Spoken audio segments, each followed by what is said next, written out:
Welcome welcome all to the SnailTrail4x4 podcast. If you like going off-roading in Toyotas, wrenching on Toyotas, camping in Toyotas, and maybe even poking a little bit of fun at Toyotas, and of course, hearing about how fantastic rescue runners are for Toyotas. Toyotas are as a rescue runner. I don't know how you would say that.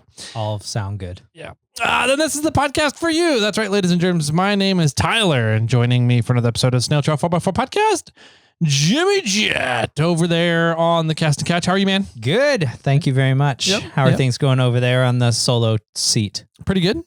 Yep. Mm-hmm. I will say we'll put that one open for today because it's relevant with today's story. It might be. Those that are watching the video get it. Mm-hmm. We had the Snail Trail t-shirt up next to me on the other chair, and I pulled it down because Jeep and Jimmy's t-shirt is there on the chair, and that'll be relevant later in this episode. So I just wanted to get that out of the way. Thanks for that. Anytime, man. Yep. That's what we're here for. Keep a Jeep and Jimmy alive. Yeah. Let's see. Today's Thursday. That means, and it's the first of the month as well, or the first week of March. Yes. You said we had FNG's birthdays, all that? Yeah, we do. Should we see if there's any juice in the computer? Because I did not bring the power cord. Oh, that's right. No, it's fine. We'll do it next week. Okay. We're already started recording here. So we'll do those next week for you guys. Second week there for birthdays, FNGs, and the winner from February, which was the Glue Tread Expedition Tire Repair Kit, which is a pretty rad kit, all American made, about $225 retail value for pretty much any issue you may encounter on a tire when you're out off-roading. So pretty cool piece of kit that Glue Tread came up with and was able to source from within the United States. And we have one for a lucky winner. We'll pull that winner on next Thursday, probably, for you guys. Yes. So this month's giveaway, March, is a one of three companies. We're not sure which one yet. We're just waiting. All three have said they're interested. It's just a matter of seeing who commits to an interview date first. So once we get that company scheduled for the interview, we'll tell you guys all about it. We'll have them on the show and have a giveaway from that company as well for the month of March. So the three ones that we have are I think pretty exciting. They're definitely three items that I wish I had more of. So we'll leave it at that. And let's see. So where does that all leave us then with just reviews? Yeah, just reviews left for the most part. So yeah, you can go over to Apple Podcasts, leave us a review, and get entered to win some fun stuff. Every 50 reviews that we get, we end up doing some sort of giveaway. So we're coming close to coming near 800 reviews soon, and we'll probably next Thursday we'll go into reviews and talk about that. But we're coming close to 800 reviews where we're going to be giving away an Onyx Elite membership. When we get to 850 reviews, we're going to give another one of those away, another Onyx Elite membership. And then when we get to 900 reviews, we're giving away a bunch of really cool stuff, upward of $1,000 from Are You an MFer? It's a great company. Moreflate. Moreflater. Yes. Not to be confused. Like if you thought MFer stood for something else, then you're just a terrible person. Okay. Nick, I'm looking at you. So yeah, we got a big prize package from Moreflate. Some really cool stuff coming down the pipeline this year from the company. So we're putting together a $1,000 prize pack once we reach 900 reviews. So we got to get to 900 first, which means everybody, if you've already left a review, go leave another one. Go find ways to leave more than one review. That means you have to hijack some other Apple accounts, Apple Podcasts, Apple iTunes accounts. If you do that and you remember which accounts you hijacked and left a review on, then when we pick a winner, if it's one of those accounts, you've just increased your odds of winning. So yes, so it's just that easy. Simple, stupid, simple. So let's see. That's the giveaways. I think that about does it for giveaways, huh? Yeah, I believe so. Yeah, we'll have March's. We'll have the winner for February next week. We'll talk about who's our giveaway for March next week. Mm-hmm. We'll do FNG's birthdays and all that next Thursday as well. Yep. iTunes reviews. Cool. Yeah, that's pretty much all the giveaways. Sweet. Okay. I think before we jump into too much, I'd like to, I think you might be able to start seeing the license plates on the wall in the video. It's right around there. You could probably see New Hampshire. It's right above my head. Yeah, so. Maybe. But I know we talked about it last week where we put up one row and all those are out of the video. Yeah. Unfortunately. Then they'll be in the video when we move up a little higher because our next level of entertainment on YouTube, and we're going to improve the studio and we're going to sit higher than we are now. Mm-hmm. Anyways, all that said, we are up to 4 rows of license plates and in alphabetical order. And it takes us from Alabama to New York. Mm-hmm. And in that amount of license plates, we're missing 4. Yeah. So if you live in one of these 4 states and you have some extra license plates or an extra license plate laying around, feel free to shoot it out our way. If you have one, reach out. We can tell you the address. We can, help out however. So we have the 4 that are missing. Yeah. Are Maryland. Yes. New Hampshire. We got Connecticut or Canada. Okay. And New Mexico. Cool. So New Mexico, Canada, New Hampshire, and Maryland. Yes. Okay. Not Connecticut? All right. So yeah, we got those 4 missing. If you guys have one of those 4 license plates, send them on in. We'd love to get them up on the wall and complete the wall that we have so far. And then we have the rest of the pile there. We just need to put up all the nails and put the plates on the nails. So. Right. We just need to continue on. Yeah. But I only have a few minutes before Tyler shows up every week. So I try to get a row done. Yep. Today I got 2. There you go. Yeah. I was late today. So next up, Onyx. Sure. Treasure hunt. I don't know. Yeah. Let's talk about it. Okay. So what we've done is we have a folder on Onyx that Jimmy and I I'm the administrator. Jimmy is a contributor to, and we can update and input the Snail Trail treasure hunt tokens on there. And then we're going to make that publicly viewable to you guys. So anybody can get in and view all the data in that folder, but nobody can modify it except Jimmy and I. Okay. And we hid 2 more tokens this last week. Yes, we did. And we already have a bunch of tokens in there.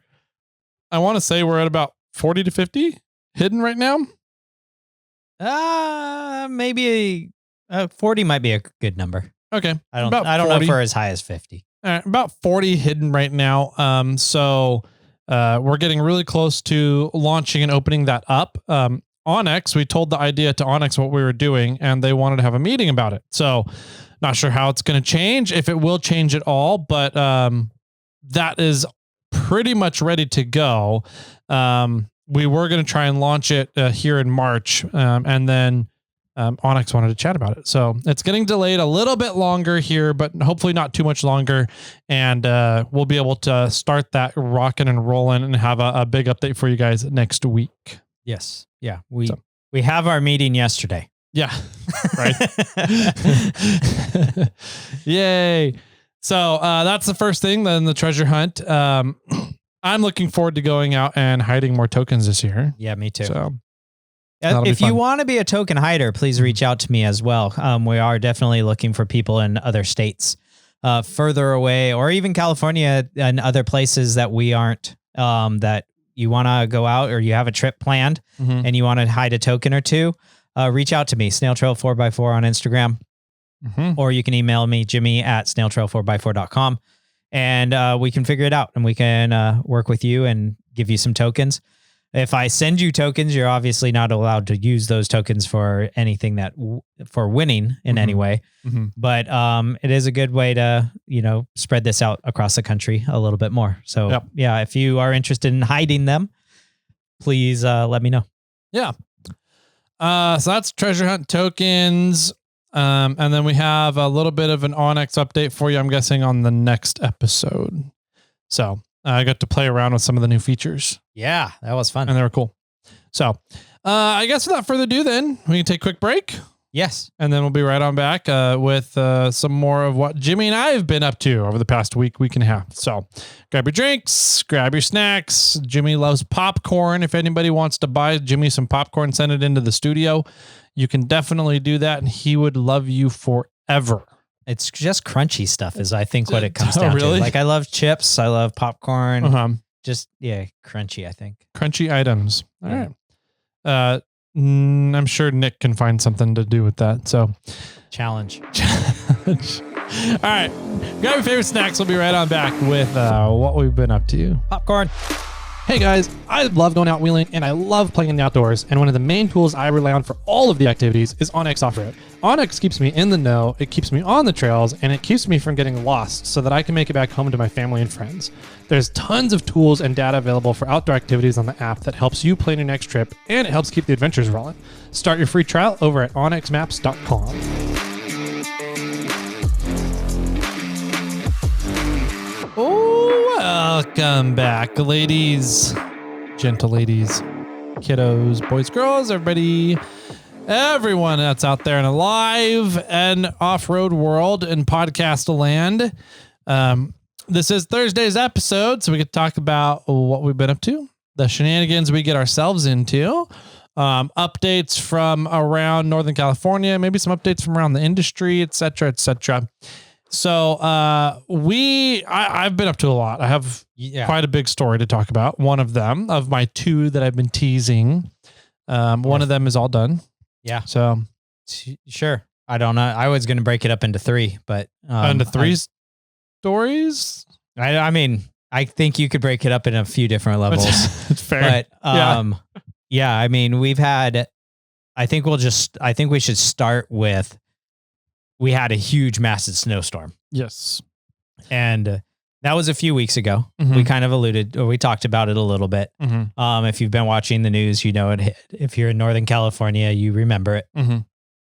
And there was a lot of stuff going on. There was a lot of people reaching out to NorCal 4x4 Rescue in one level or another for aid. Yeah. Whether it's, getting medicine to grandma, it was getting doctors to the hospital. It was people getting stuck trying to pull out of their driveway to people getting stuck on the mountain because they went out and played and they didn't realize that the storm was as big as it was. Yep.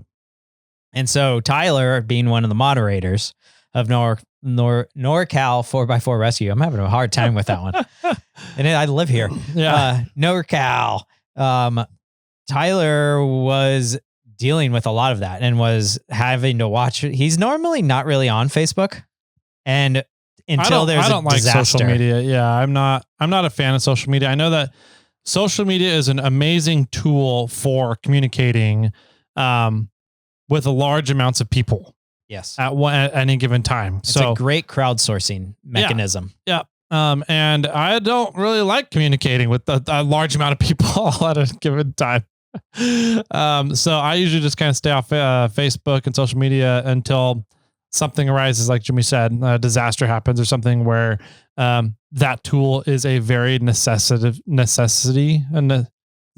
commodity. That's what I'm looking for. And that happened. So it was really interesting.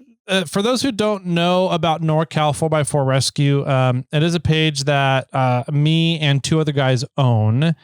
And we have a moderator team on there too to help with stuff. Essentially, it's a regional area volunteer recovery page. And I feel like these recovery pages are quite prevalent across the country in different areas. So if you drive your car off of a road and get it into a ditch or something and a tow truck won't come get you for some reason, or you break down when you're off-roading off of pavement on dirt and tow trucks won't come get you, or it's going to be like a $6,000 tow bill because they have to come out and are quote unquote off pavement to get you. That's where these groups really come in handy. Most of the time you just need a gentle little tug with a strap, like is what we did with Jimmy and Clifford in the ditch. Yeah. And you get out, and that's all it needs. And it doesn't even take that much time. It doesn't take a lot of knowledge or skills or equipment. It just takes somebody to step up and say, yeah, I got an extra half hour. I can go do that with you. And it saves the person who got themselves into trouble a $6,000 tow bill. Sometimes stupidity should hurt, in my opinion, where there should be consequences for stupid actions and stupid decisions. But a lot of times it really just comes down to ignorance and not understanding something in the first place. It's not a dumb decision. It's just an uninformed decision, uneducated decision, right? Sure. And there's a big difference between those two. Stupid decisions versus uninformed decisions. And so that's 99% of what these groups help with is those uninformed decisions where people just don't know better. Now there are quote unquote repeat customers sometimes that come back and try and take advantage of the group because they found, oh, this is a great safety net to avoid getting a $5,000 tow bill. And that's when you deal with those people on a case by case basis. But for the most part, it's uninformed people that just don't know better. They don't understand the limits of the vehicles. They don't understand the physics. They haven't gone through recovery education on what the physics are behind working load limits and winching systems, etc. So, or just, I would even take a step back that most of them just don't understand the situation that they're putting themselves into in the first place. 100%. Right. Because a lot of these people, especially in this circumstance with all the snow that we've been getting, they don't have the recovery gear to get themselves out of the problems. Yeah. They're just like, snow, I want to go play. Yep. So I think that's the case in most of these kind of situations. Yep. So we had this really big snowstorm. So about every, 7 to 8 years, we get a Snowmageddon that comes through Northern California and dumps like 6 to 8 feet of snow within a 1 to 3 day period. And typically when it snows up here on a normal year, we get a storm that rolls through and dumps a foot and a half of snow. And then it clears up for a few days. Another storm comes through, dumps another 1.5 feet, maybe 2 feet of snow. And then it clears up for a few days and another storm rolls through, right? Yeah. There's time in between the storms for the infrastructure of a society to accommodate for the amount of snowfall coming down through snow plows, through snow blowers, through different road maintaining equipment. But every so often a storm comes through that dumps snow so fast and so much that the normal infrastructure cannot keep up. And it's not worth it to the counties, the cities, the state, the forests, whatever the entity may be, to keep on staff so many labor hours so that when this Snowmageddon happens every 7 to 8 years, they're prepared for it. Sure. That makes sense. It just doesn't feasibly make sense. They don't have the budgets to do shit now as it is, let alone keep extra labor on staff to account for these. You're going to be on call once every 8 years. Exactly, right? You're on call all 24/7, but you're only getting used once. You're going to get a call 7 to 8 years, right? Right. And so during that time when that Snowmageddon, this freak storm comes in that dumps a ton of snow all at once, that is way beyond what the normal infrastructure is set up to handle. That's really what the power and the beauty of these volunteer groups comes into. Yes, that's true. It's, we have 47,000 people on the page now. I look at that as 47,000 potential volunteers with all varying levels of skill sets. Yeah. Oh yeah. You may just need somebody that can run on pavement in good weather conditions out to fill up a gas can for somebody. And I bet you there's a volunteer with a 2-wheel drive car that can go and do that for somebody. Then you may need people that have, a 4-wheel drive car with maybe some little bit bigger tires, maybe a lift, maybe not. They just need extra traction because it's snowy on the ground, but it's a pretty thin layer of snow. The plows are doing a decent job at keeping up, but people can't really get out of their driveways because either they're old, they can't shovel their driveways anymore, or the plows as they come by leave a big berm in front of the driveway. And it's iced up and people can't get through it with normal yard tools. Somebody can drive with their 4-wheel drive vehicle, go over there and help lend a hand with a pickaxe to get through the ice wall in front of their driveway. There's maybe then other people that need to have a tow strap that can just pull somebody out of a ditch that had a spin out on a road. Then maybe there's somebody with a little bit better vehicle that has lockers, bigger tires that can actually make tracks through a neighborhood in 3 to 4 feet of snow so that neighborhoods can get out and go get supplies kind of thing. Yeah. And then there's the big recoveries that require, I call them the higher profile recoveries. Okay. The rescues that are really kind of turning into rescue situations more than a recovery. And the difference is human life. If human life is involved and you're working on saving a life, it's a rescue. If you're just looking at saving somebody's property or assets, it's a recovery. So when those situations come up, we absolutely work with search and rescue. We work with the Forest Service. We work with the county.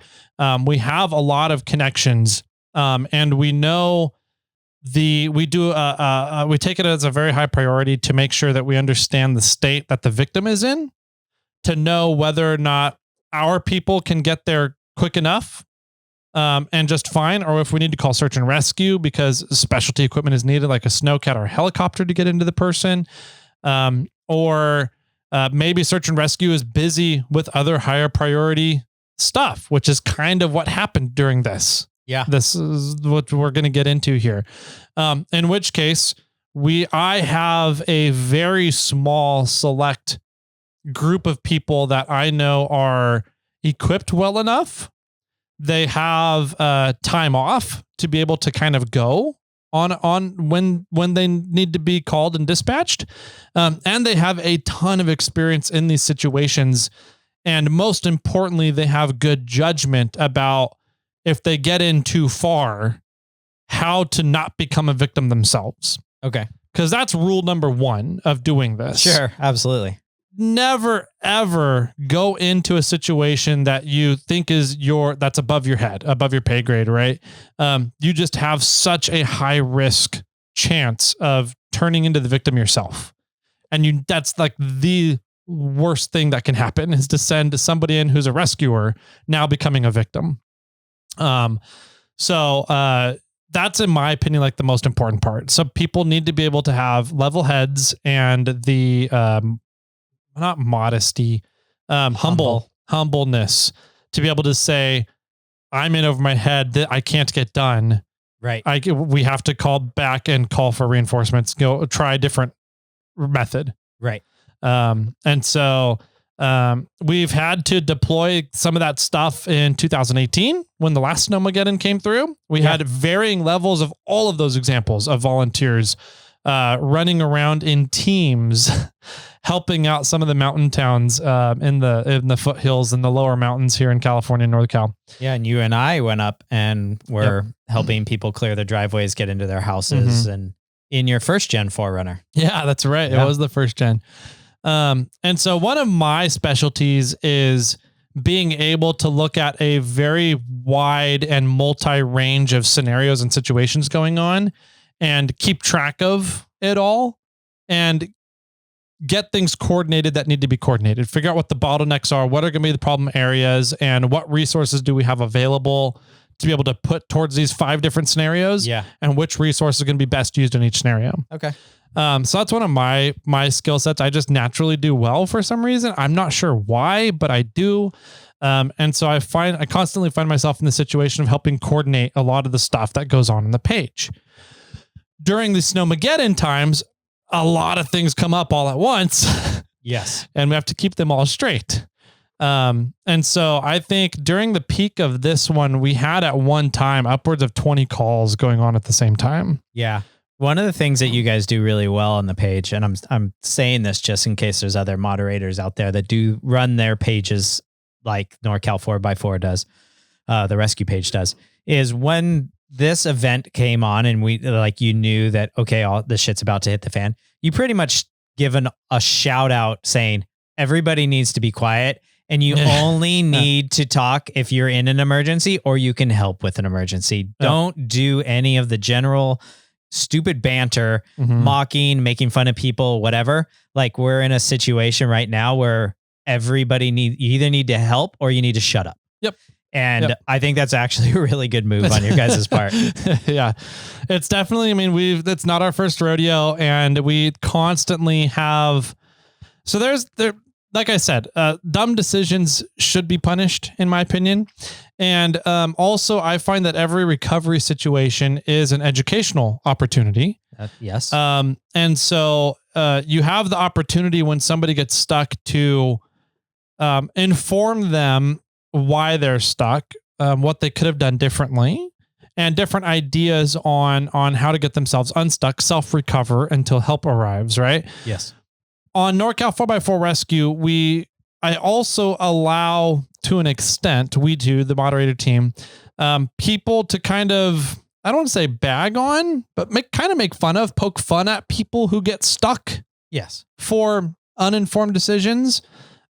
Again, not to bring that person down. Like we keep it from being personal attacks. Okay. But if you can poke fun at somebody and just really make sure that it sticks that what they did was kind of not the best idea, and they need to learn from this situation and really remember this situation. Yeah. Sometimes public scrutiny is a great tool for that. I can see that. It's a similar concept to when Forest Service or game wardens release bears.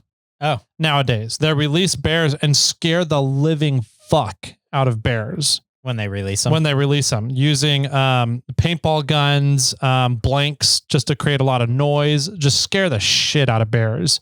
And the whole thing is that way it's almost like I don't want to say PTSD, but like the bear understands that people are scary. Don't come back here anymore. Sure. Go that way and don't come back this way. Yes. And so it's an extra conditioning tool. And so I kind of use that in a way and let that happen a little bit on the page, right, to let people poke fun at people who get themselves stuck in weird situations. But we always keep it from becoming personal attacks. Okay. But when something like this happens, we shut it all off. Yeah. Yeah. And because you don't want to filter through the noise. No, it's way too much noise. And the stuff that needs to happen on very tight deadlines and timelines, right, with accurate information. Correct. I'm always amazed, even with this. We had when the main kind of recovery and search and rescue operation happened that day, I was in direct communication with multiple people that were stuck on the mountain. First-hand communication with them. Yeah. And there was still details I found out later that I was like, the fuck? Yeah. When was that person up? Like, I never even knew about the black Jeep. Oh, really? Until search and rescue was pulling them out. And I was like, search and rescue told us. Oh, interesting. We're like, hey, we're at this black Jeep. Is this the people you're looking for? I was like, there's a black Jeep up there too? What the hell? Yeah. And the black Jeep was like right there next to the two people I was in communication with. And neither of them told me that there was another car up there. Wow. Anyways, so I'm just amazed as to how inaccurate information can be, even when you're talking firsthand to somebody. Right.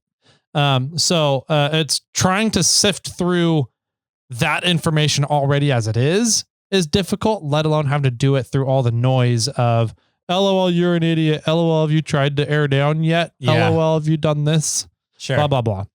Okay. So, anytime stuff comes through, we really lock down the page, and turn it into 100%.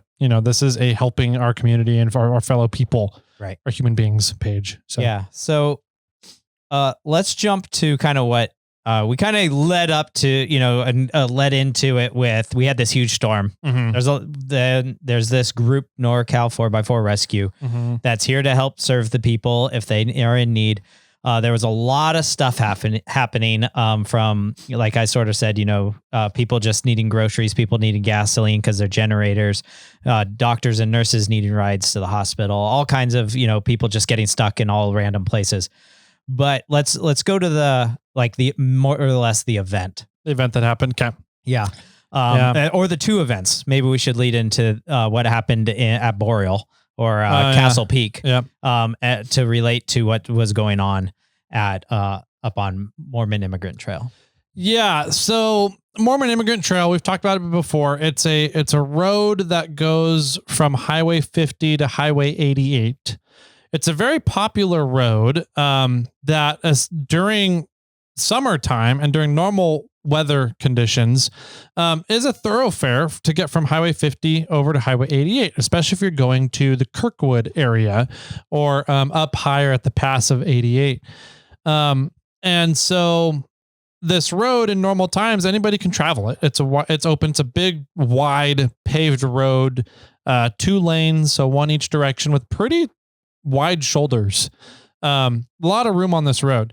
And during the winter time, as soon as snowfall hits, the road closes to through traffic and it becomes a recreation area for over snow recreation during the wintertime for OHV, 4x4s. There's a snow park that opens up at the top of the road on the 88 side. That's for tracked vehicles, snowmobiles, cross-country skiers, snowshoers, sledders, etc. And then the main chunk of the road at the bottom end, the 50 side in Pollock Pines, is a play area for 4x4s. And so the storm was coming in on Sunday afternoon is when it came in. And what happened really was it was a perfect shitstorm of conditions where Mormon Immigrant Trail was very easy to drive all the way through pretty much because we hadn't had any snow since like Christmas time, right before Christmas. Yeah, before that. Months. For like 2 months. And so the snow that was up there was really icy, very compact. It was only like 6 to 12 inches compact on the ground. So people could drive all the way through. And there was 2 vehicles, a Dodge 2500 Cummins diesel, and got all the way up to the top, past, I don't want to say to the top. They got into the snow park area at a road called Silver Fork. Okay. Silver Fork Road. And then they were with a white 3rd Gen 4Runner.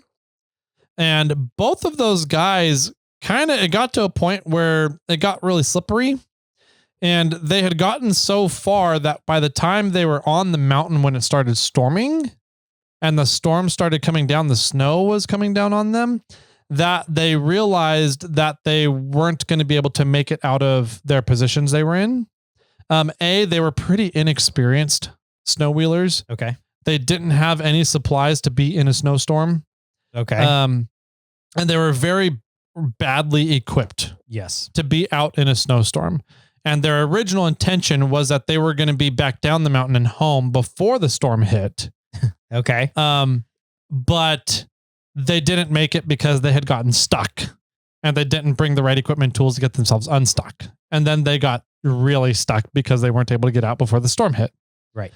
So they called search and rescue Sunday afternoon, evening time. Search and rescue came in and got them Sunday evening and got them out of there. They stayed in a hotel that night and then went home the next day and left their vehicles up on the mountain. So the next day would be Monday. Okay. Yep. So Monday we had a guy go up. Let's call him Z. Okay. He went up and in the middle of the storm, intentionally in the middle of the storm, and he was decently prepared, but not as prepared for what he was thinking it was going to be. Sure. The reality of the storm was not what he thought it was going to be. Of course. Right. Yeah. And he's a local. He kind of knows snow. He's gone snow wheeling quite a bit.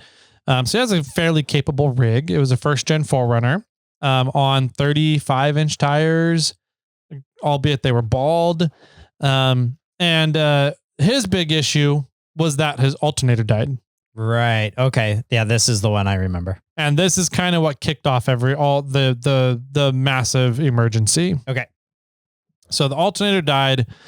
And so he called his buddies and said, I need help. My alternator's dead. This storm is dumping around me. It's very quickly coming up and over my vehicle, around the doors, etc.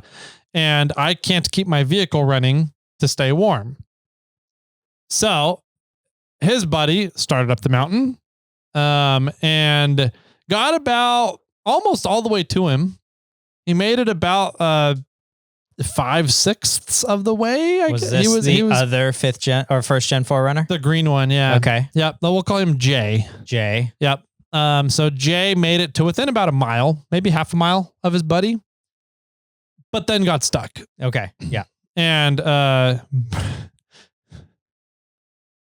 hope everybody caught that on camera. So Jay got up there and was trying to get to his buddy and got stuck and then broke his winch trying to get unstuck. Oh, okay. But his motor and everything still ran. So he just kind of sat there and was like, hey, other buddy, can you guys come up and help? Can somebody come up and help us? Meanwhile, Jay is able to kind of stay warm because his vehicle's running, and Z is not able to stay warm. Right. And so that storm was brutal. Yes. I mean, it was 15 to 20 degrees without wind chill, and probably 30 to 40 mile an hour winds up at the top of the ridge there where those two guys were. Yeah. And so it was very, very dangerous conditions for them to be out at. And Z was not in any way, shape, or form equipped to stay the night, especially if he can't get warm because he can't start his vehicle. Sure. So that's a major concern. Jay is a major concern just because it's not good to even spend the night in this storm, even if you can keep your vehicle running. And he was starting to run really low on fuel. Okay. So if he was going to be staying the night, there was no way he was going to be able to run his car the whole night long. So somebody saw that, we'll call him K. K saw that this was all going on and wanted to help. Okay. And he saw it on a mixture of volunteer recovery groups on Facebook that covers the Northern California region. And he even has his own group. Okay. So he's a pretty well-experienced wheeler, very experienced in snow. I would put him as one of the top capable snow wheelers in our area. Wow. And so he was like, I need to get up and try and help these people. And so we were like, okay, we'll run backup for you. If you get up there and get yourself into trouble, we'll get you out. Yeah. Just be careful, go prepared. And so he went up there and got about a third of the way to J and Z and got himself stuck. Okay. So there's 2 rigs up there from the night before.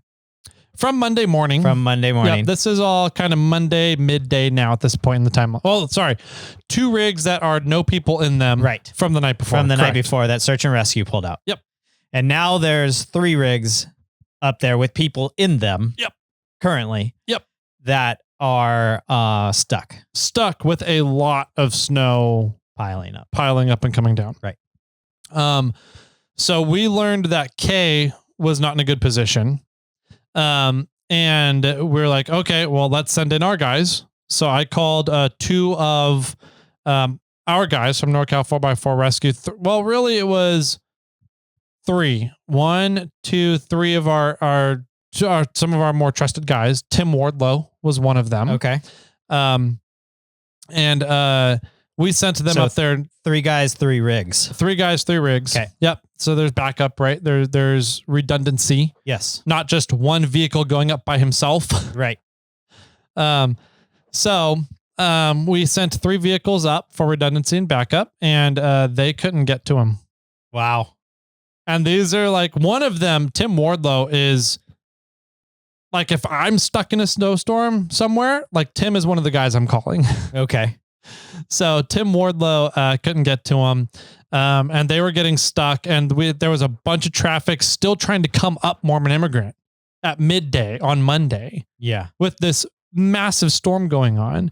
And so I told the guys, I said, it's too dangerous. We're going to call in search and rescue. I'm going to call in a couple other people that have bigger vehicles. You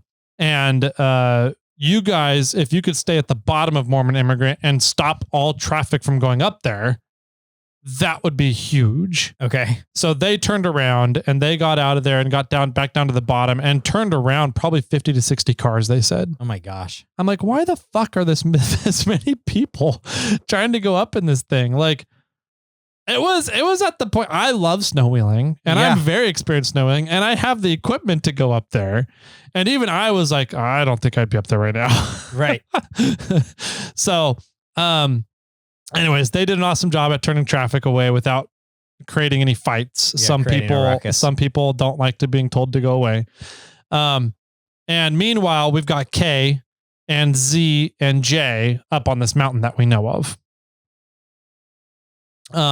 So my other admin, he's kind of like one of our liaisons for our search and rescue connections and, forest and county connections.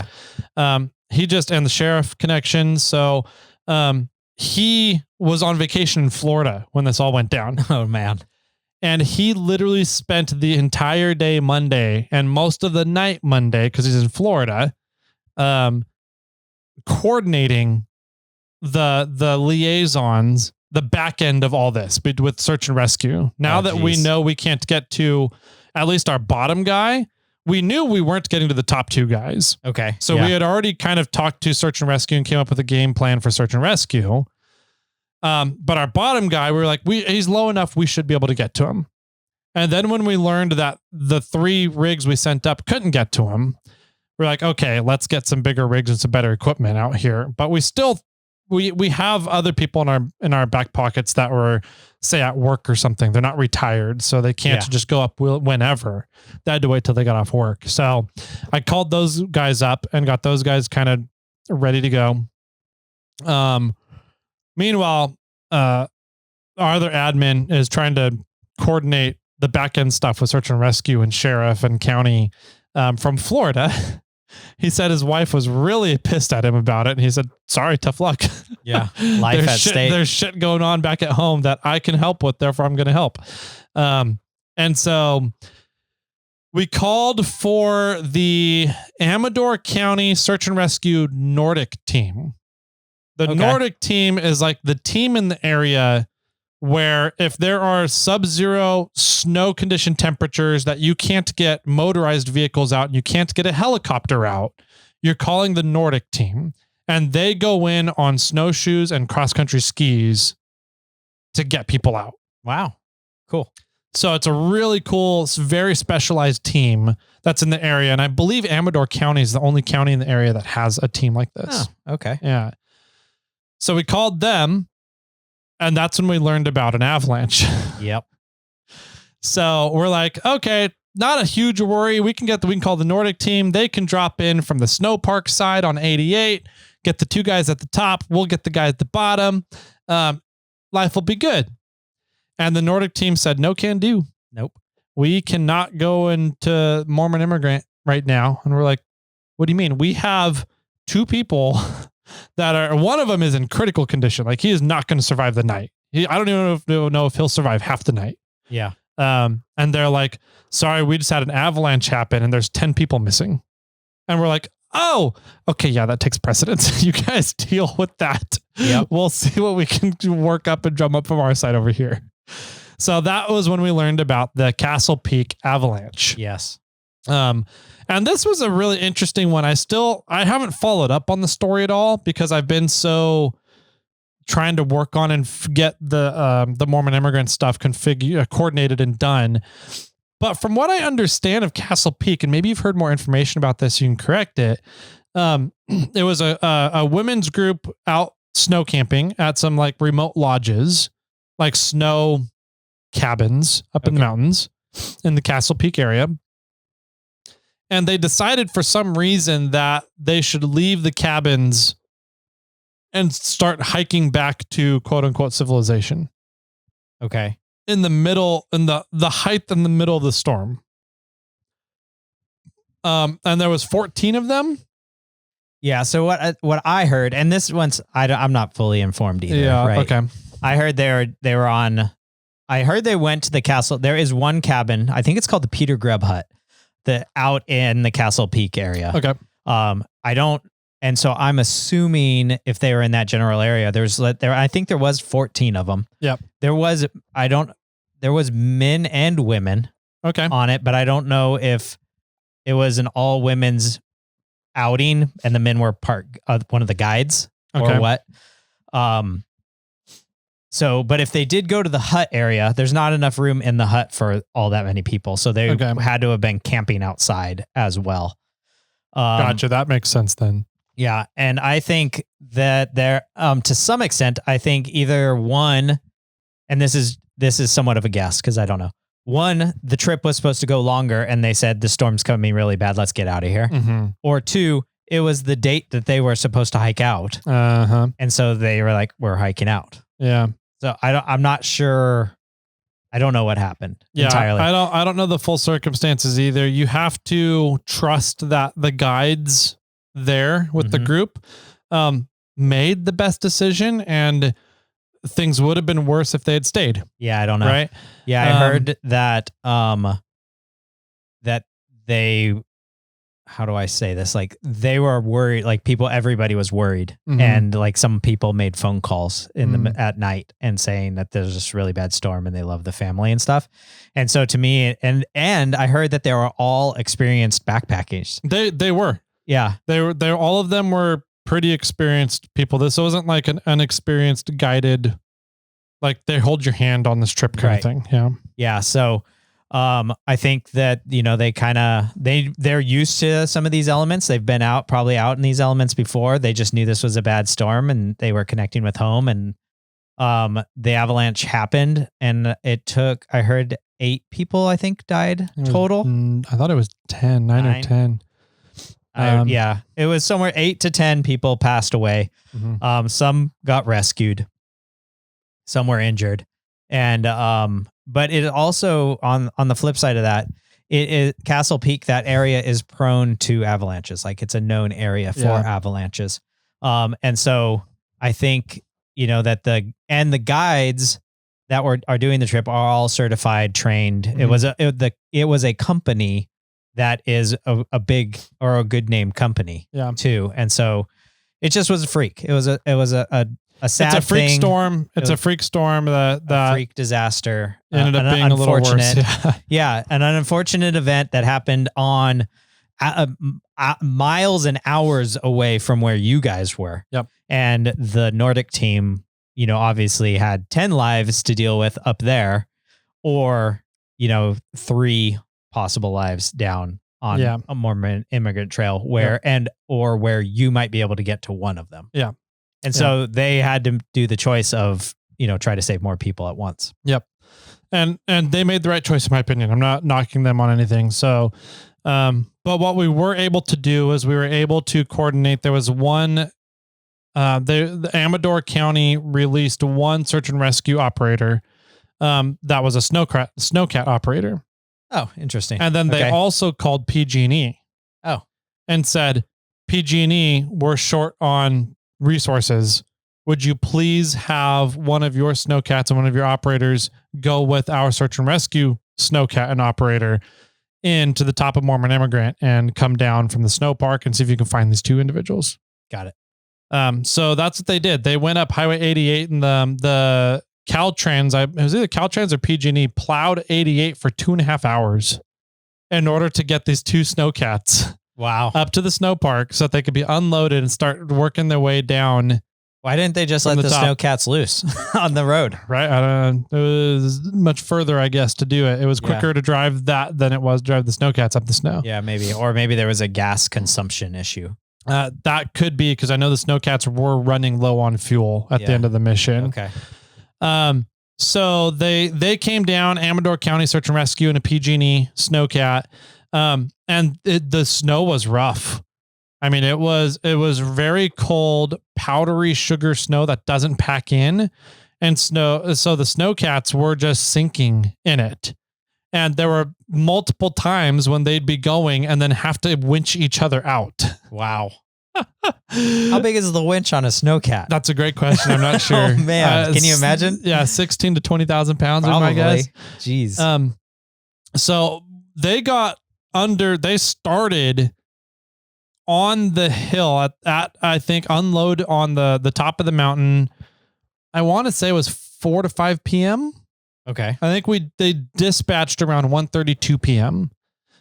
So around 5 or 6, right around there is when they were unloaded and on their way down the mountain in the snowcats to get to those 2 people. Wow. They didn't get to the 2 people until 10, 11 o'clock at night. Dang. Something like that.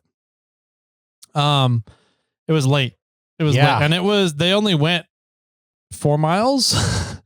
Okay. So it took them 5-6 hours to go 4 miles, something like that, 4.5 miles. That's impressive. And so there was very large concerns. They were about to turn around because they're like, we're running low on fuel. We're reaching the bingo point. Yeah. Of we're not going to have the fuel to be able to get off the mountain and back to the trucks if we continue. And rule number 1 of recovering and rescuing is never create another victim, right? So that's one of the things you're watching. So we're kind of watching that and we're thinking, okay, we think that they're good as long as they just keep going.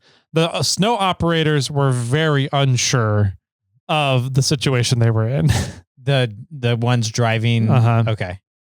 Yeah. The Amador County and the PG&E operators, they didn't sound very thrilled or very sure that they were doing the right thing.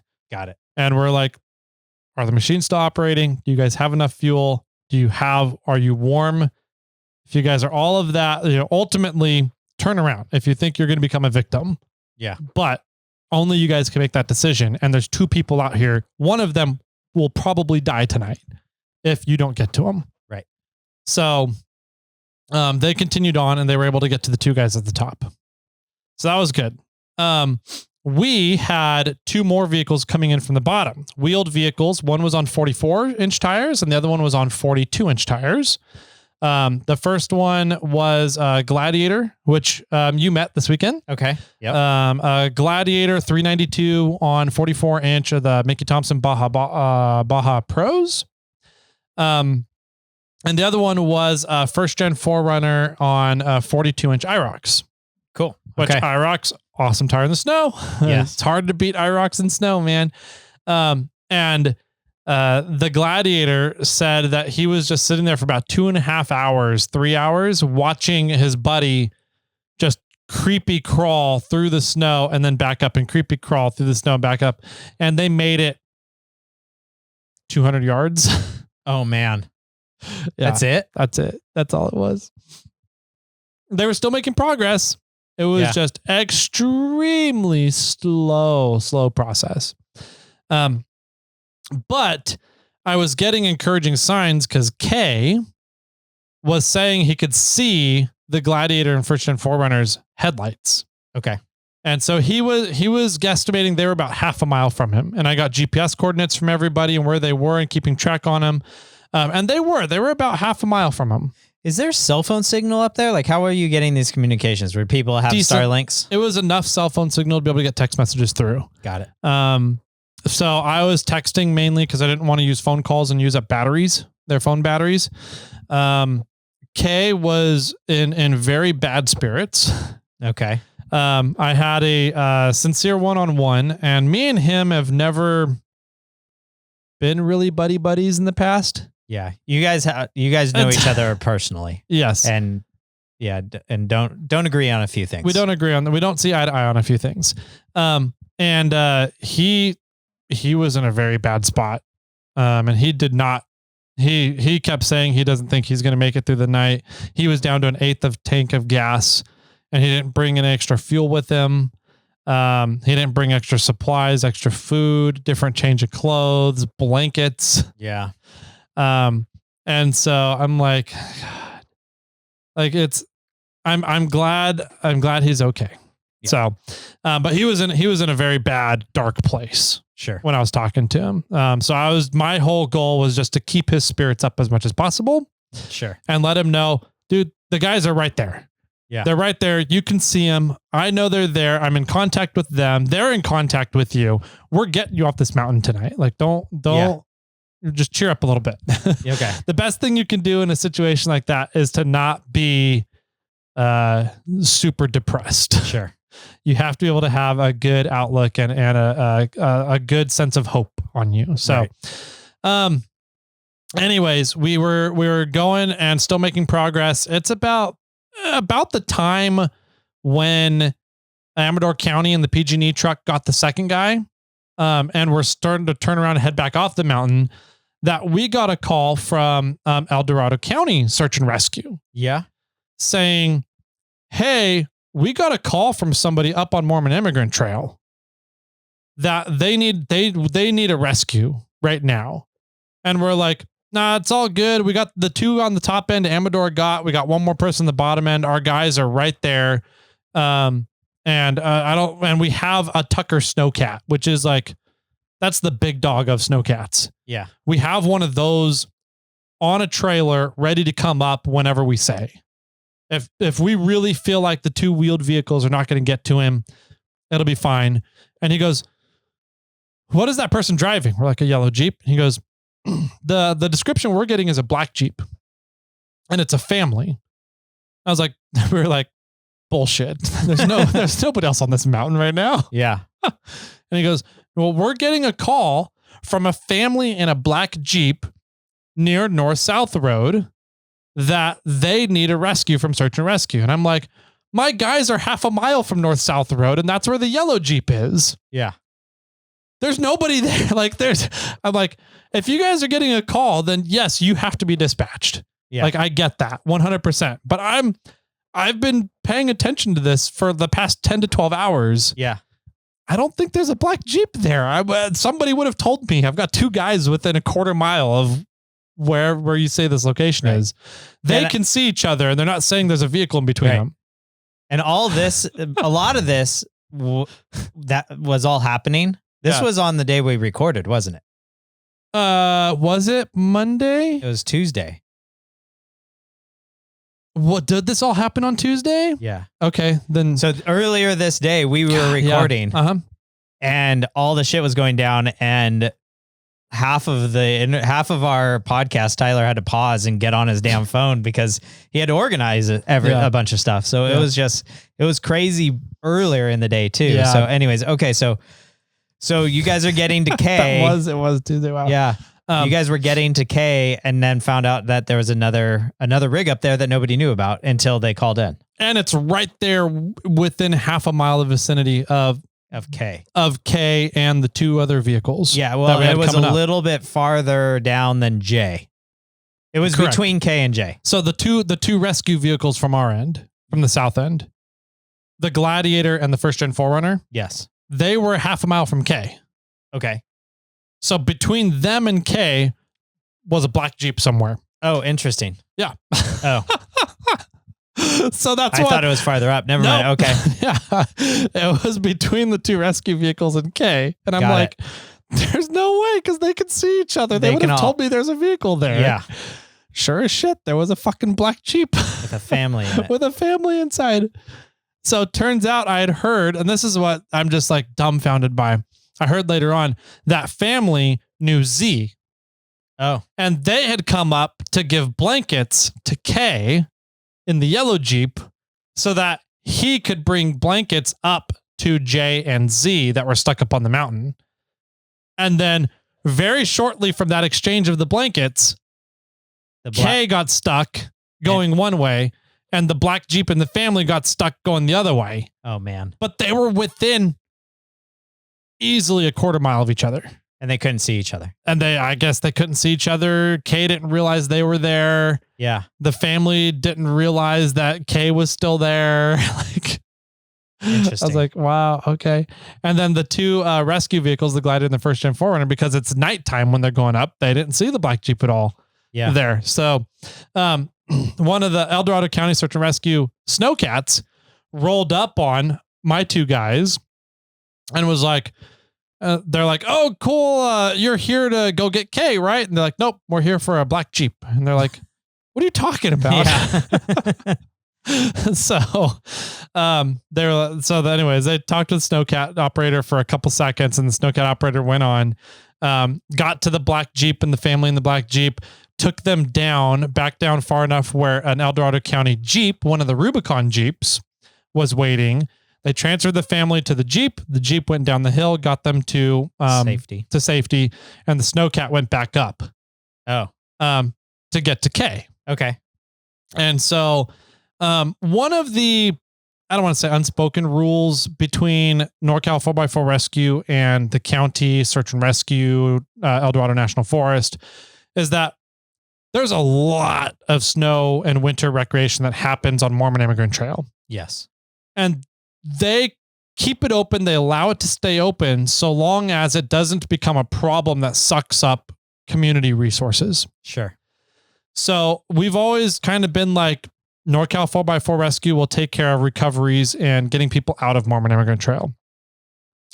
As soon as the county has to spend search and rescue resources on Mormon Immigrant that they could be spending elsewhere, because there's a lot of shit going on at this time with the storm coming through, especially on somebody who was supposed to be going up rescuing others.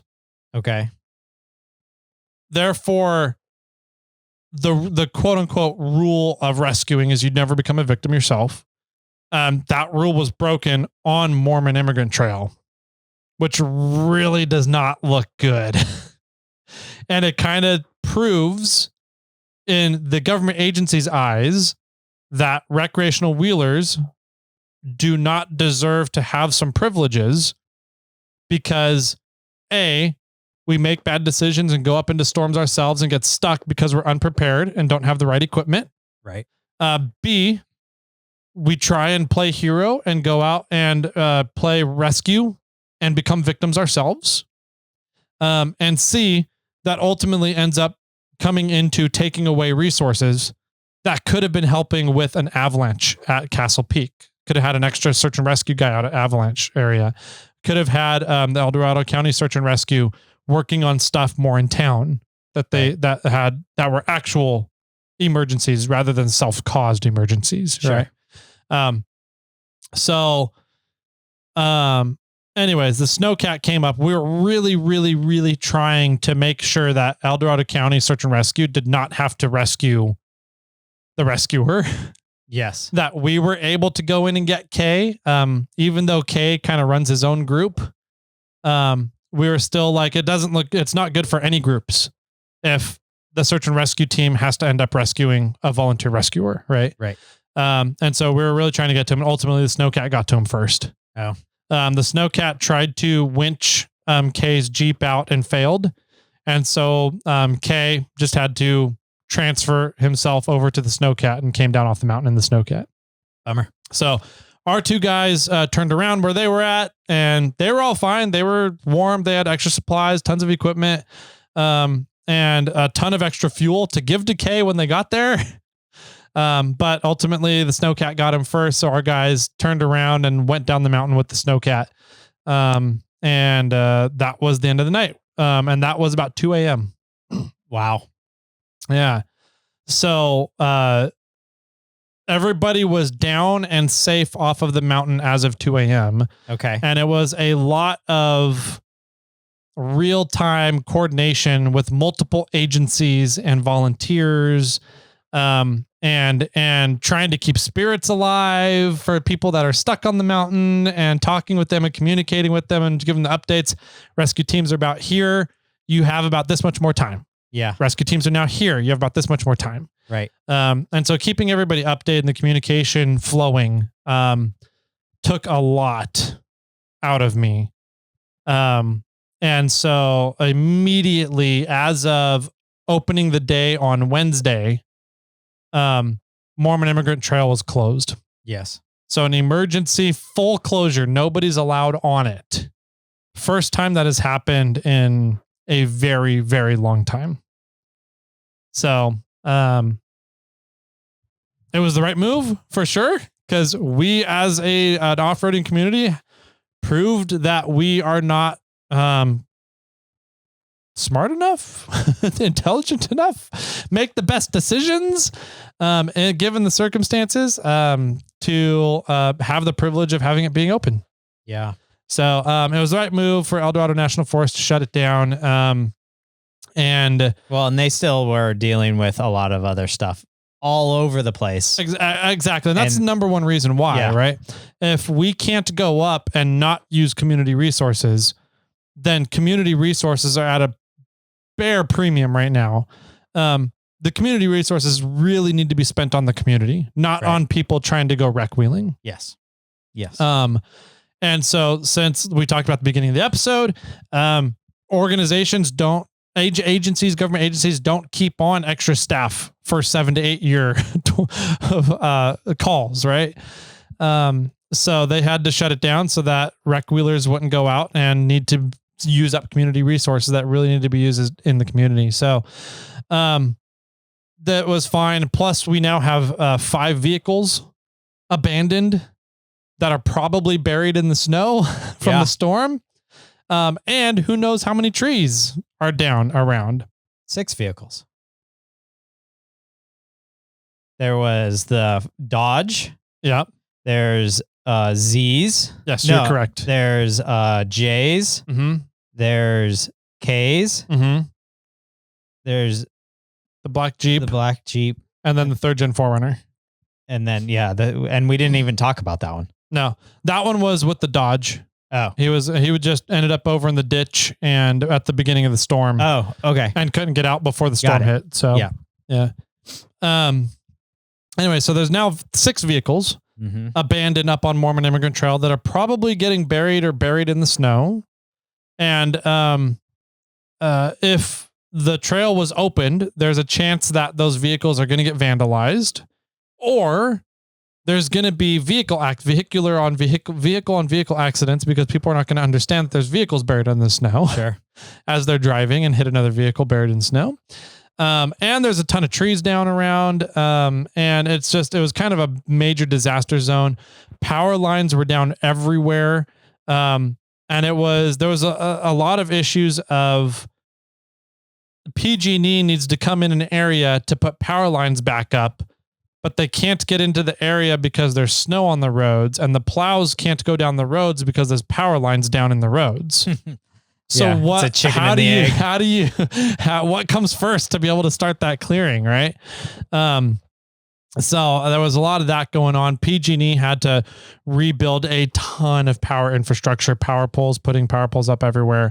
They ran a huge helicopter operation out of Mormon Immigrant Trail to fly power poles in and reset power lines. Wow. So it was a disaster zone. I mean, Amador County declared a disaster. There was 2 or 3 other counties that declared disasters, emergencies with the state. And so El Dorado did not. And Cuda, I don't know how they didn't, because El Dorado County was a disaster zone. I talked with John Arns, who's lived in Pollock Pines in El Dorado County for 30 years. Yeah. He said this is the worst he's ever seen. Wow. In 30 years with just down trees down everywhere. Okay. Interesting. I mean, we were driving home when we went up and it was just down trees everywhere when we were watching it. Yep. So do we want to get into that? How do you want to continue this story? I mean, the rest of it isn't really that crazy per se. Okay. It was just a lot of coordinating and waiting for people's schedules to align, as well as the Forest Service to give us permission. Sure. But it was a new forest supervisor. It's not sent. There's a new guy in the role. Correct. Right. And not since the storm, but he has always been there. So he's learning a lot as this storm hit, and he doesn't know who you guys are. Yes. He doesn't know us. We have not had communications with this forest supervisor. He's new in the role.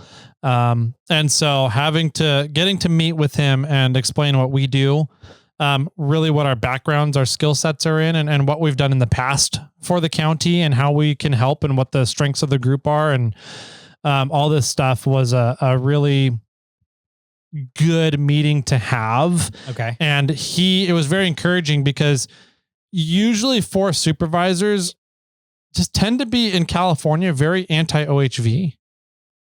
And this guy doesn't seem like it. His name's Dave Fournier. I really like the way that he envisions the forest. He comes from a forestry background rather than Forest Service background. Okay. Which is also different in California for forest supervisors. So he believes in the sustainable maintenance of a forest in terms of making sure we don't have too many fuels everywhere for massive fires to break out. And that's the forestry background of him, right? Yeah. But he's also like, he loves recreating in forests. And so he's also like, recreation is a prime priority for El Dorado National Forest. Okay. And he said, we learned that mostly during COVID. He goes, I love recreation, but just because I love it doesn't mean that I can prioritize in a forest for it. Right. Yeah, sure. He goes, I can put my own spin on things being the forest supervisor, but I can't fully go against what Washington DC wants me to do just because I like recreating. Yeah. But if I can show evidence that the communities around El Dorado National Forest love recreating in the forest, that gives me a lot more power to prioritize the forest for recreation stuff. Got it. That's great. So he said COVID was the biggest example of when they shut down the forest. I've always wondered this. The forest definitely understands that shutting down campgrounds during COVID was a bad move.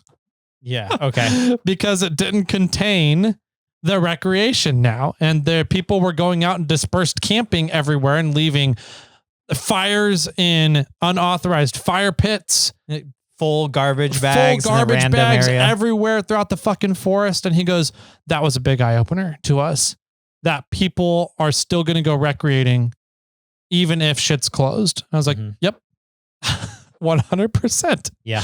He goes, so anyways, he wants to do a lot more collaborations with all the different recreational groups. Good.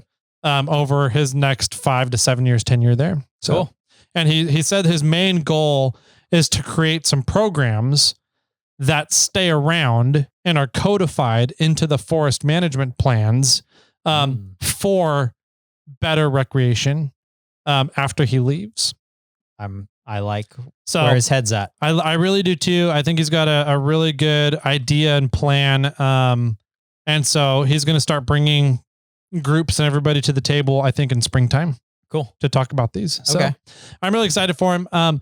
Mainly it was getting to know him getting to know us, know that there are a lot of people in the group that are just a bunch of volunteer yahoos. Yes. But there's a very skilled, dependable subset of the group that is perfectly capable of doing this. Right. And so, we got his blessing, got on his good side.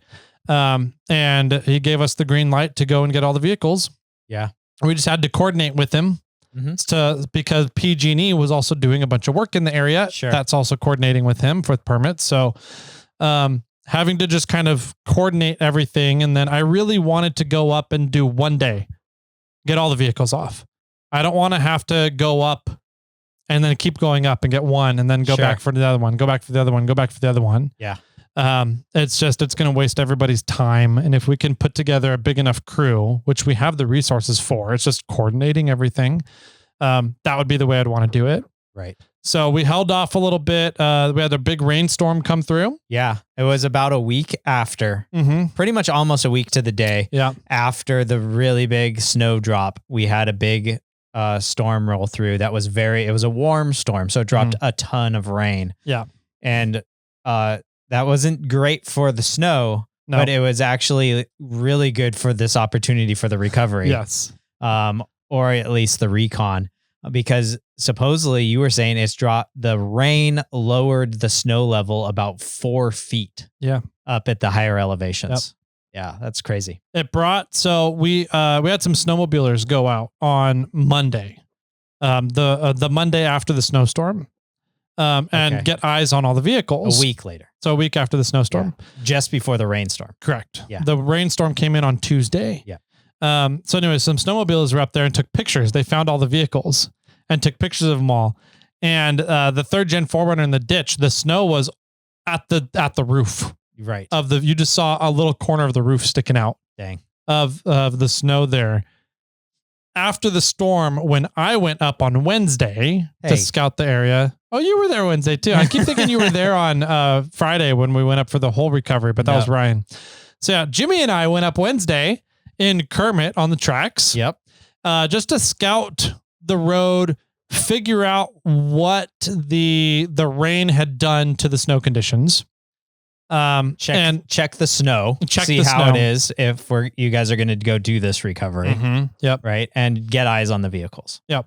So that 3rd gen 4Runner in the ditch, the snow level had gone from the roof down to about the wheel wells. Yeah. So about 3 to 4 feet. Right. And that was on Wednesday when we went in there. We found all 6 vehicles, made sure the GPS coordinates were good on all 6 vehicles. I had to adjust a couple of them. Then we were able to, as we were coming down the mountain, we had the keys for one of the vehicles. Yeah. I should say Kay went in and got his Jeep the morning of the trail closure. Oh, okay. So, we have a mutual friend that works for the Forest Service, I should say. It was his job to go in and sweep the trail, make sure everybody was off of the trail, and close the gate at the bottom so that people couldn't go up and use Mormon Immigrant. Kay went with him and they got his Jeep out. Okay. So just before the closure of the trail. Before the closure of the trail. So they got Kay's Jeep out. So now there's 5 vehicles up when you and I went up on Wednesday. The black Jeep, I was like, it should be at North-South Road. And I'm pretty sure like if the snow is low enough, we can probably get it and drive it out. Right. So I talked to that owner and we met them in the morning, got their keys. Yeah. And then on our way down off the mountain, you got in and became Jeep and Jimmy. I did. Yeah. Yep. I think I'd just like to say before that, we did drive all the way to the last vehicle, which happened to be that Dodge. Yep. We got eyes on all the vehicles. You and I started talking about a possible game plan for you to be able to go and extract those. I know your brain was spinning the entire drive down about what needed to get done. Yep. But it definitely looked like it was going to be doable in a 1-day trip. And then, by the time we got down to the black Jeep, it was in a really good situation, but you had sunk just before that. I sunk the track. You sunk the tracks like twice trying to get to it on the way in. Yeah. And so on the way in, you had to drive on the opposite side of the road, far edge of the road to go around it. So on the way down, we stopped. I jumped into the Jeep and it drove itself all the way out. Yep. No problems. We didn't have to pull it out of the hole it was in. No. Nothing. The Jeep drove out and I was like, okay. I was impressed. There you go. I was impressed. Yeah. I haven't driven a Jeep in I don't know how long. And so it took me a little while to figure out where are the windows? Yeah. Where's the, how do I turn where are the locker buttons? Where's is it in 4-wheel drive? It says it's in 4-wheel drive. How do I move it to the low? It's there's the shifter was an easy one, right? Cause that's 2-wheel drive, 4-wheel drive and all that. But where were the lockers? How do I, the window roll down for me I was like, oh wait. Yeah, they're in the center console. It's in the center. It's on the center dash. Below the radio. I'm like, this is so weird. Yeah. Anyways, I was super impressed. The tires were aired down to 5. And it got plenty of traction. It did really well. And as long as you understood the snow a little bit and knew when you need to start giving it gas or not give it gas and let it kind of coast, it did really well. Yeah. I was very impressed. It was a JL. Yep. 4-door. Rubicon. Yep. Probably and some ATs, some good aggressive ATs. Yeah.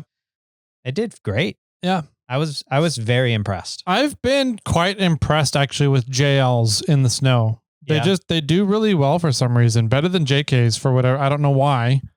I don't think there's anything different about them that would make them do better than a JK, but JLs do great in the snow from what I've seen. So, so drove that out. We handed it off to the owner after we got past the closure area. And we had to lock the gate when we left. Called the Forest Service people and let them know that we were out and safe and we had locked the gate. And that was a fun day. It was it was a gorgeous day too. It was foggy, so it wasn't super sunny out. It wasn't super hot, but it wasn't cold. It cleared up at the very end, kind of when we were leaving. So I mean, it was fun. I had a fun day. Yeah.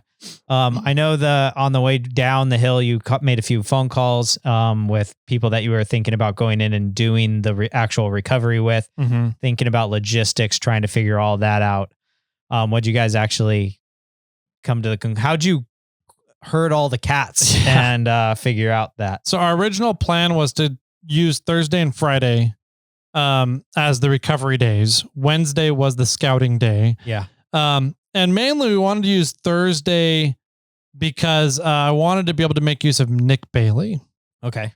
Mr. Avalanche Technical. Yes. He's got now what is it, a Chevy Duramax? Chevy Colorado with a Duramax diesel engine on tracks, and he's very, very familiar with snow.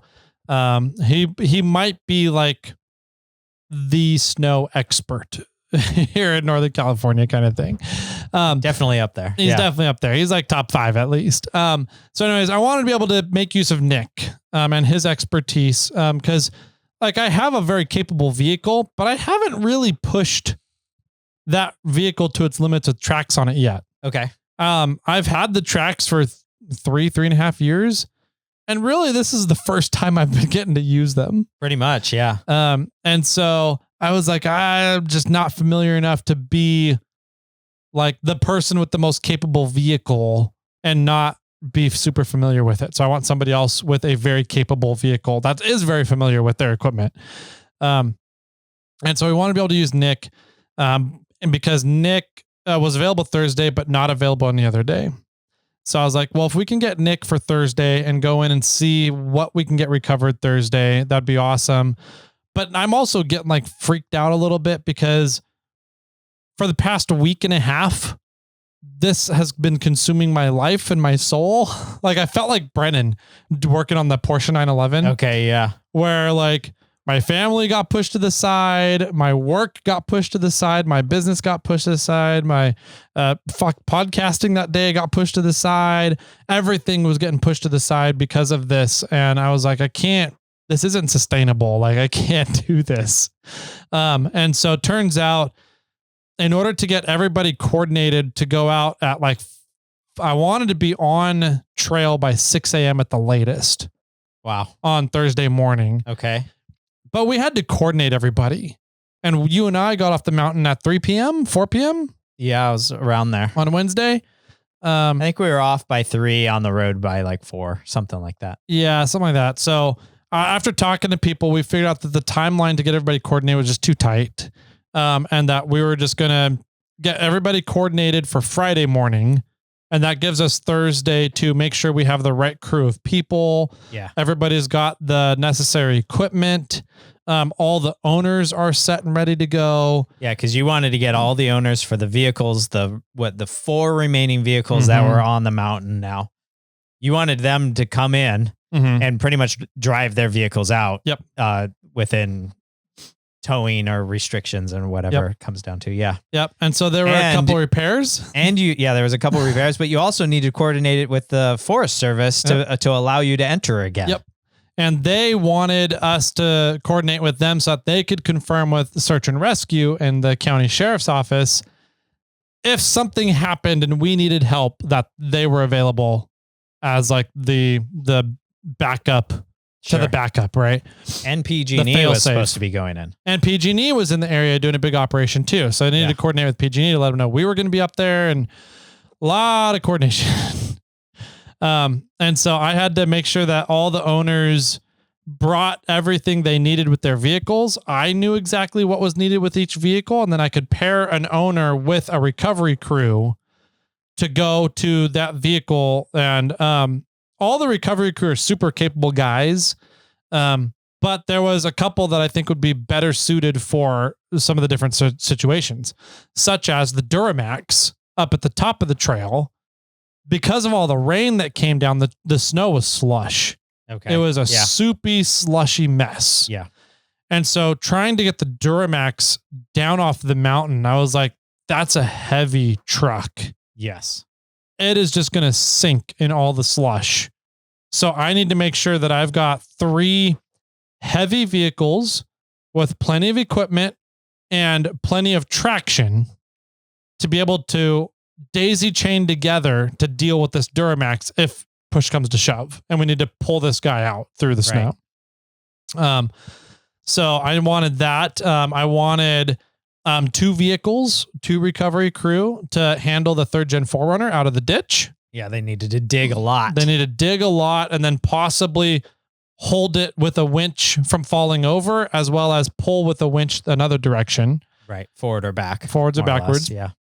And then really we only needed like 1 vehicle to assist with the alternator and the dead no fuel vehicle. Okay.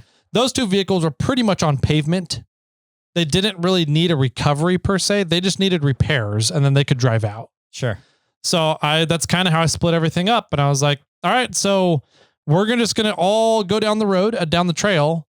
And then the first person is going to stop at the first vehicle that needed fuel. And then we're going to go up to, you guys will go up past the 3rd gen 4Runner to the alternator vehicle, repair the alternator vehicle, and then work your way down to the 3rd gen 4Runner and help with anything that's left there that needs help with.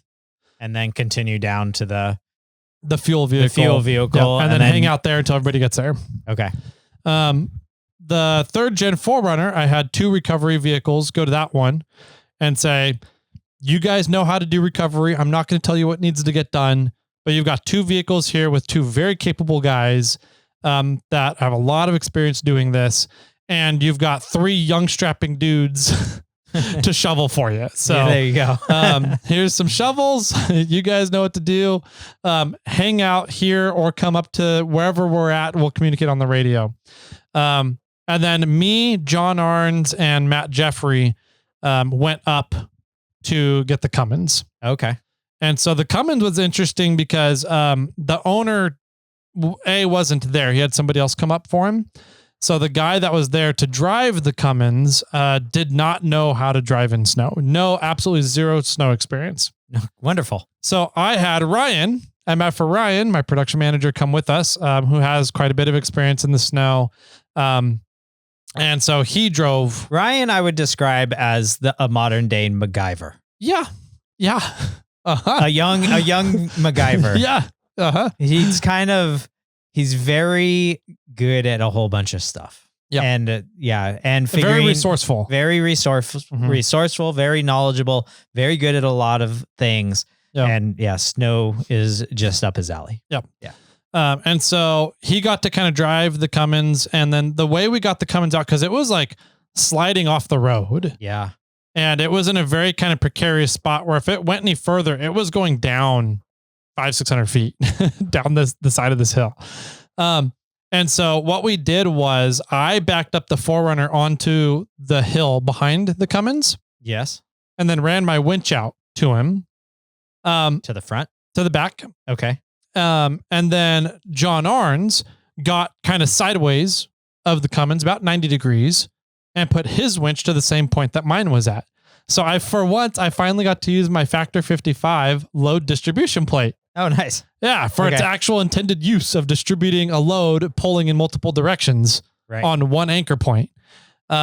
And so I kind of nerded out over that, and everybody was kind of like, whoop-de-doo, Tyler. And I was like, you guys don't understand. I've had this for X amount of years. I've never had a good chance to use it. Yeah. Now's my time. So anyways, don't take this away from me. Exactly. So I was pulling him straight back. John would pull his ass end perpendicular 90 degrees to me. And then Matt was on the other side of John. So perpendicular to me as well, but 180 degrees over from John, pulling on the front end of the Duramax. Oh, dang. So as I pulled backwards and John pulled sideways and Matt pulled sideways, we spun the truck out of its spot and pointed it nose down. Well, nose down the road. Downhill. Yeah. Down the road, not down it was almost pointed down the hill already. Yeah. But it was pointed in the correct direction to drive it out. Yep. That's cool. It was pretty freaking rad. Yeah. I was like, I've had to roll over a vehicle, Windchill 5 Ford Ice, rolled over a vehicle and then moved it onto tires, controlling it with 3 winches. Yeah. To get it to a safe spot where you could fully roll it over. I've had to do that before and coordinate the 3 winches, but I've never done one where you're spinning, yawing a vehicle 110, 120 degrees. Yeah. While winching it backwards. I thought that was kind of cool. All right. So anyways, got the Duramax turned around, headed downhill. It was a very heavy vehicle and got stuck multiple times on the way out. Yes, I'm sure. And it had like MTs on it, but it just was so heavy. It's a heavy and it vehicle. if it was lifted, it wasn't lifted marginally. It maybe had 33s on there, and the snow was deep. And the other tricky part about the Duramax was that it was tuned as well. Oh. And it was tuned for higher speeds. Okay. So like you would get no power, then the turbo would kick on and you'd spin all 4 tires. Right. There was no in between on it. You couldn't crawl it. Interesting. So Ryan did a great job handling that truck all the way down off the mountain. It would have been very tricky to handle. So we got back down to the alternator vehicle, and had lunch there, kind of lunch. They hadn't finished the alternator yet? Nope. Wow. We were quick. Up there with the Dodge. I guess. The 3rd gen 4Runner had gotten out. So the 2... I'm blaming the alternator people. Then. Right. Yeah. If the 3rd gen 4Runner got out and it was in a ditch and buried by snow. Yeah. I think one guy was going slow. Maybe. He had a lot to do. Apparently, in order to get his alternator off and get the new belt off and a new belt on, he had to drain his lower radiator hose. Was it not a 22RE? I'm pretty sure it was a 20. I never saw it in the engine bay. I was dealing with the It's Cummins, a 1st gen 4Runner. 1st gen 4Runner should have been a 22RE. Yeah. Okay. So I'm like, I mean, maybe it's a motor swap. I don't know. Maybe. So anyways, that's what he claimed. So that's what he did. Weird. And it was about 10:30 when we all got back down to the alternator vehicle and he was working on it and finishing it up. So after that, we all headed down the hill and got the fuel vehicle fueled up and headed on out. And we were all off of the mountain by, I think I was the last one to come through the gate and I came through at 1:15, 1:30. Wow. Yeah. That's great. It worked out really, really, really well. So, and it was a really beautiful, it was bright and sunny up there. It was too hot. I got sunburned being out there. And definitely by like, you could tell when we got down towards the bottom around noon 30, the snow was really slushy. Yeah. Very slushy. But it was great. We got all the vehicles off the mountain.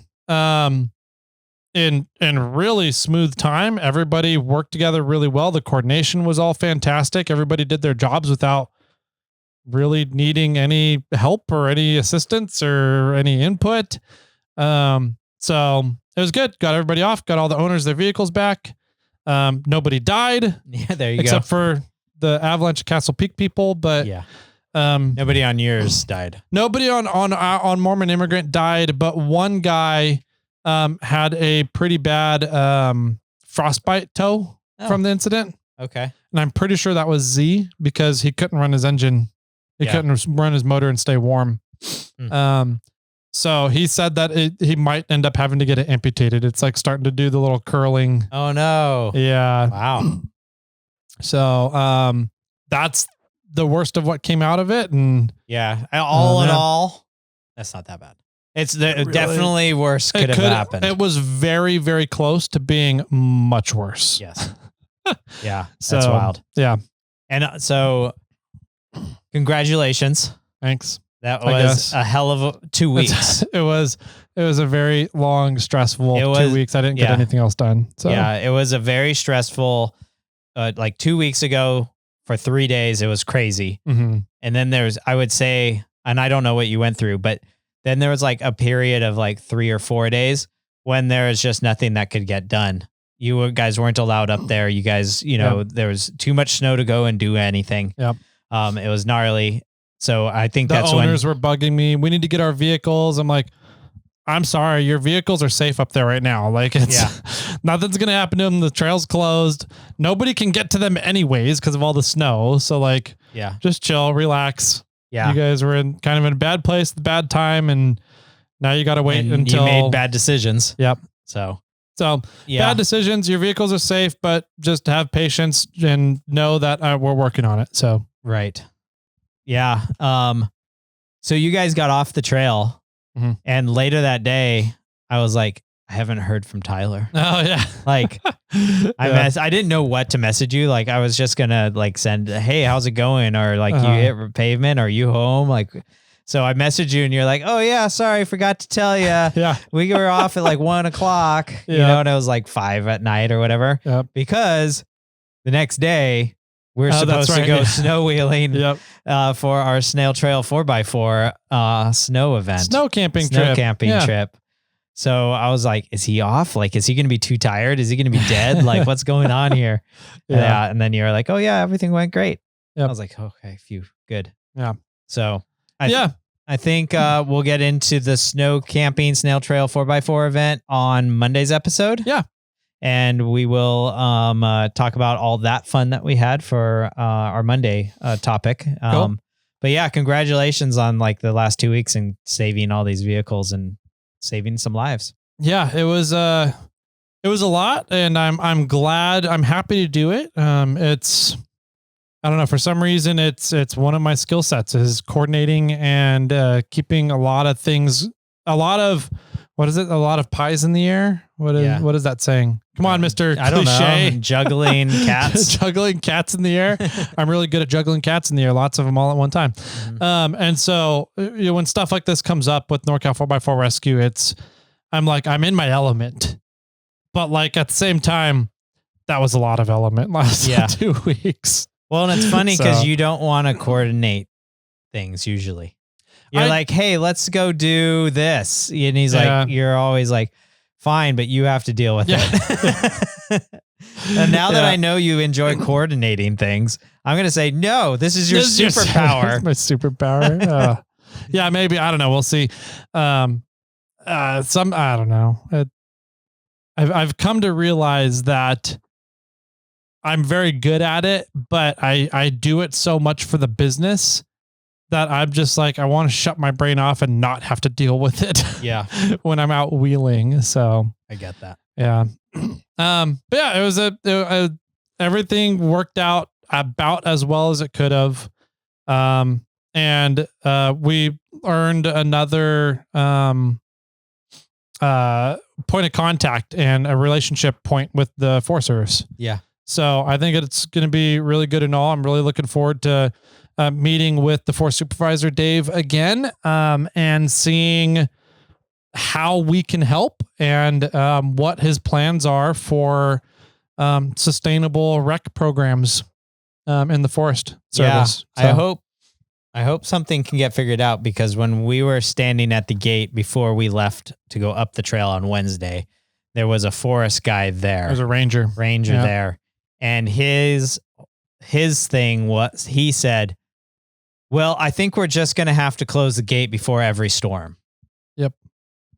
And that, no, that's what I was like. I'm like, that's not the answer. No, gates are, in my opinion, people are going to go around a gate. Yeah. The gates, and this is the Forest Supervisor said it perfectly. And he goes, gates keep honest people honest. So yeah, true. And he said, we learned this as well during COVID. If people want to go out and recreate, they're going to go out and recreate. He goes, we could go and get OHV grants and set up a series of 15 gates on Mormon Immigrant Trail at different points along the way, so that if the snow level's here, we close this gate. If snow level's here, we can close this gate.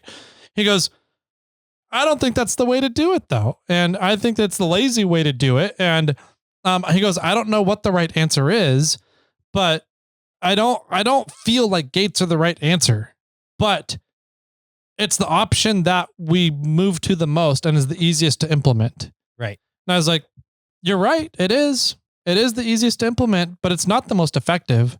And in some cases, it's a very dangerous one too, especially in an area like Mormon Immigrant, because there's so many different trails and routes that come into Mormon Immigrant other than the main Mormon Immigrant Road.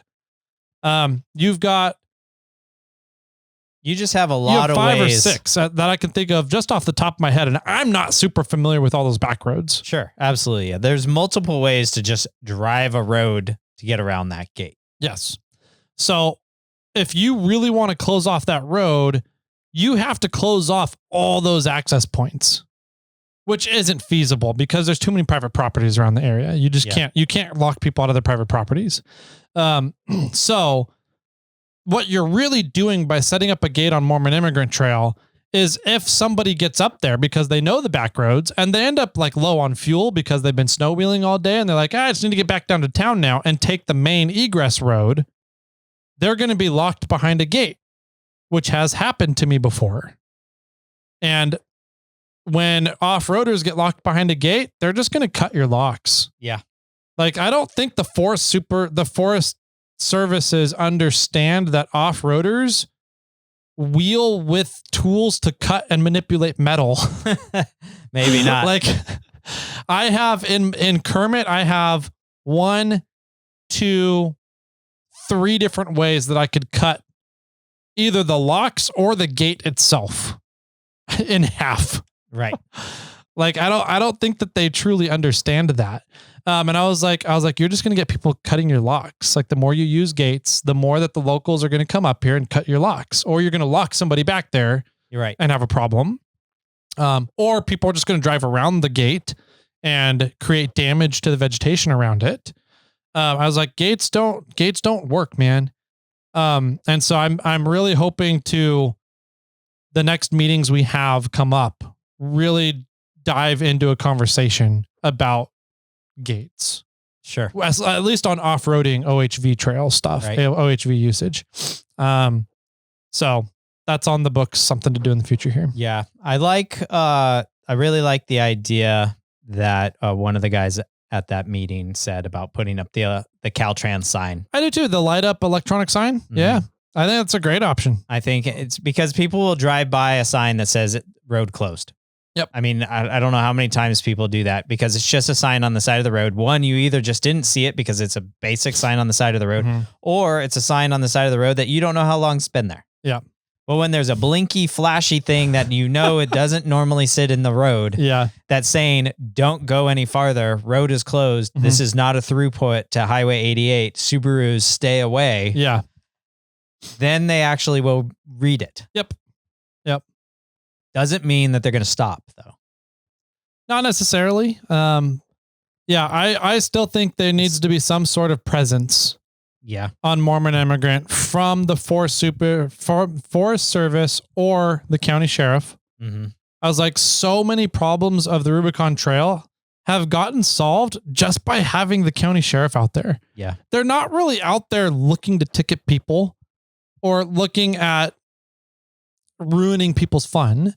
They're only there as a presence, and just having them there as a presence makes everybody act a little better. Yes, I agree. And I think that is all that's needed on Mormon Immigrant during wintertime. The problem is the Forest Service is at an all-time low in funding. And how do you get funding to pay for people's labor hours to go and do that? Yeah. There are options for that. There are answers for that. In my opinion, they need to be looking more at using volunteers.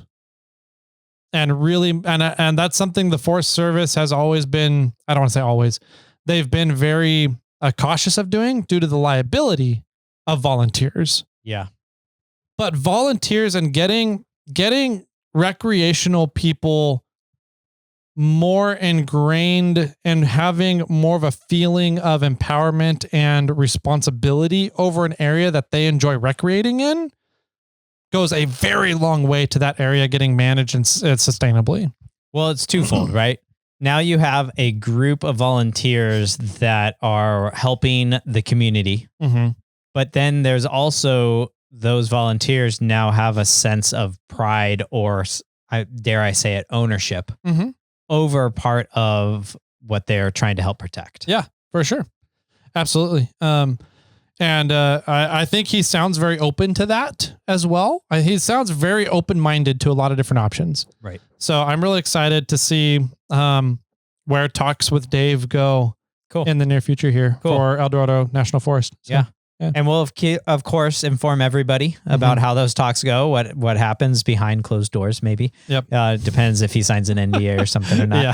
Right. But we'll, what we can tell you, we will tell you. And hopefully, in a few years or matter of months, stuff that can be talked about, we'll share and will be implemented if possible. Yep. So yeah, it's been a crazy few weeks. Yeah, for all of us down here in Northern California, just with the big snowstorm, power outages, people having a lot of problems to this big rainstorm now and a bunch of snow melting and a lot of water coming down the mountain and people figuring out how to deal with that. So yeah, it's been pretty wild. And so I'm glad. And we got Jeep and Jimmy back.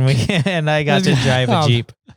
I wouldn't go as far as say as I enjoyed it, but I was very impressed. Was very impressed. Yeah, I don't know. Like, I honestly don't know if Bobcat would have done it any better. Really? Yeah. Interesting. I think he would have. I think he would have done it just fine. He's lighter weight, better traction on the tires. Yeah. It's just a matter of if you could have gotten your tires pooched enough. Compared to it's very easy to pooch a JL's tires. They're a little heavier vehicles. Yeah. Whereas Bobcat isn't quite as heavy. So yeah. Well, we'll talk about tire pressure. Yeah. In Monday's episode. Yep. Sounds good. That'll do it for today. If you guys have any comments, questions, remarks, questions, whatever. I said questions twice. Or questions. Or more questions. Dang it, Jimmy. You can reach us. I'm over at SnailTrail4x4. Tyler's over at 4x4 Toyota Tyler, or you can call in and ask those questions online. The phone line doesn't ring. It just goes straight to voicemail, and then we'll listen to them and answer them on air. Not necessarily live, but it'll be the first time we hear them on our snail mail segment, and that is area code 916-345-4744. Sweet. And we air all those on Fridays, which will be tomorrow for you guys listening in real time. So I think that about does it. We'll see you guys tomorrow for snail mail. And Jimmy, any final words to wrap up the show? I'm just saying kudos to you, man. That was a hell of a 2 weeks. And you either saved lives or saved some vehicles. So good job. And with that, my friends, keep growling.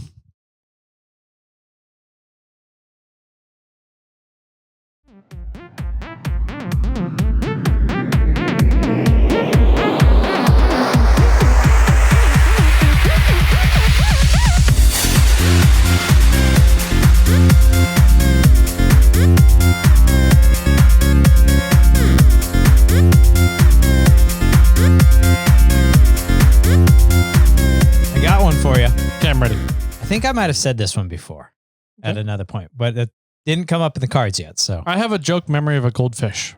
So perfect. I probably won't remember if you've said it before. All right. Well, we'll find out. Okay. What do you call a rooster staring at a pile of lettuce? You've told me this, but not from one of the cards. Yeah, I wasn't on a card. I think I said it. This is one of the assistant's favorite jokes. Nope. It's not chicken sees a salad? Oh, yeah, that's it. Yeah. That's one of her favorite jokes? Yeah. She said it before. She thought it was why does a chicken... One of her favorite jokes is why do chickens have feathers? I don't know why. Because! Yes. That one too. But yes, a rooster staring at a pile of lettuce is chicken sees a salad. Mm-hmm.